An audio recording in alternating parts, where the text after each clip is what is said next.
Corruption سے تو منع کرتا ہے، اور جس طرح آپ نے بات کی ختم نبوت کے حوالے سے جو کردار ادا کیا انہوں نے، تو یہی وجہ ہے کہ جب اسلامی نظام جب نافذ ہو جائے گا تو پھر کسی کی جرت نہیں ہوگی دنیا میں کسی بھی موقع پہ کہ حضور علیہ السلام کی شان میں گستاخی کر سکے یا جو ہے ناموس کے حوالے سے کام کر سکے۔ بالکل آپ نے جو بات کی ہے اس کا لب لباب تو یہی ہے کہ اسلام جو ہے سیاست میں اسلام کا پورا عمل دخل ہے، بلکہ اسلام خود ہمیں مکمل ضابطۂ حیات ہے، اور وہ بتاتا ہے کہ جو ہے ملکی نظام کو کیسے بہتر چلانا ہے۔ سیاست اسلام کا شعبہ ہے۔ بالکل ایسی ہے۔ جو آپ یہ بھی اس میں ہم لوگ بات کوٹ کر سکتے ہیں کہ جتنے بھی خلفاء آئے انہوں نے جس طرح دور حکومت چلایا ہے،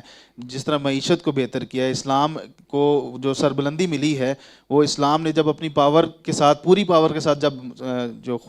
خلفاء تھے انہوں نے جب حکومت کی تو یقیناً اسلام کی بھی پرواز ہوئی، اسلام کی بھی تبلیغ ہوتی رہی، اور ملک کی معیشت بھی جو ہے چلتی رہی۔ تمام صحابہ کرام نے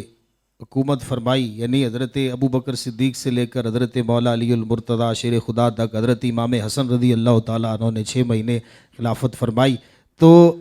اسلام بڑھا اس دور کے اندر، بالکل ایسے اسلام کی خدمت کی۔ اب دیکھیے کہ وہ دور تھا جب حضرت عمر بن عبد العزیز رحمۃ اللہ علیہ رضی اللہ تعالیٰ عنہ کا دور آیا،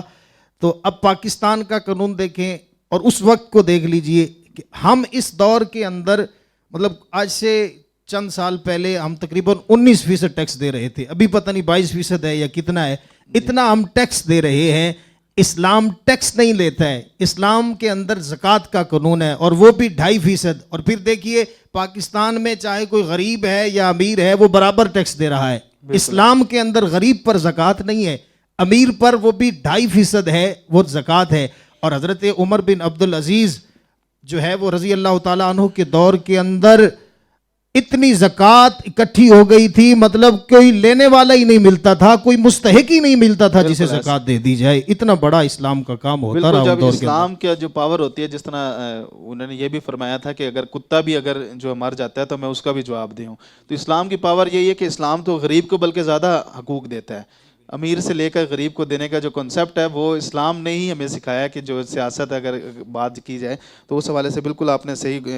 گفتگو فرمائی ہے۔ میں